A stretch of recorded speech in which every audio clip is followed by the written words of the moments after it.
Amúr, taká dôležitá pre nás všetkých. Toto jedno balenie mi prišlo poškodené, tak som sa rozhodla, že vám trošken na tejto sade ukážem, čo je vlastne vnútrom. Hej, táto sada obsahuje 5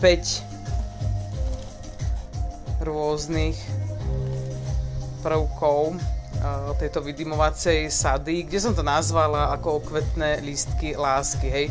Čiže máme rúženín, zväzok XXL, naozaj dosť veľký, s rúžičkami.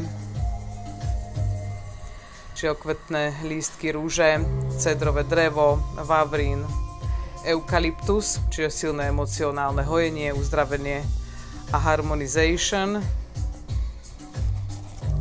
Dvakrát gulička, hej, s okvetnými lístkami rúže. Spojené je to s kadidlom. Hej. Pri týchto guličkách stačí naozaj nad sviečkou alebo zápaľovačom chvíľučkou nahriať a už si pôjde v tom svojom štýle.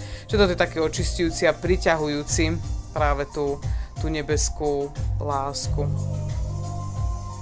Kde už aj tá vôňa neskutočná, hej, mňam vytvorí práve ten pocit bezpečia a takú ochranu atmošku okolo vás.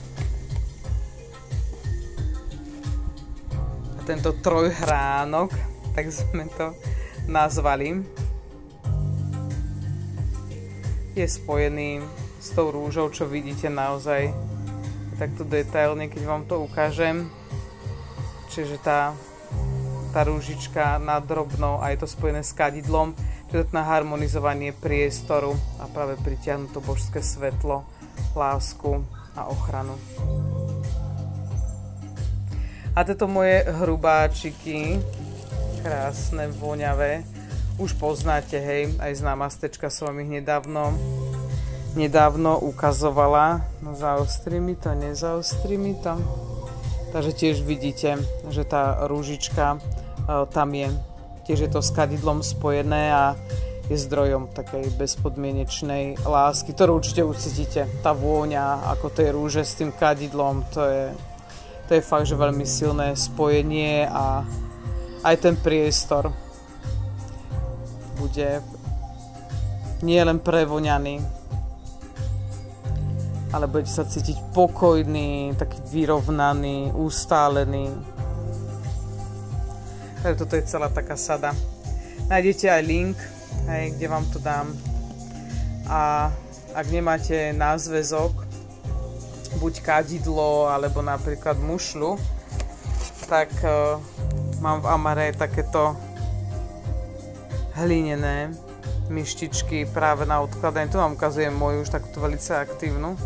Hej, čiže na odkladanie Palo Santa drievka, alebo práve tých vydymovacích zväzkov. Mám tam rôzne farby. Dobre, tak len treba si to naozaj rozklikať.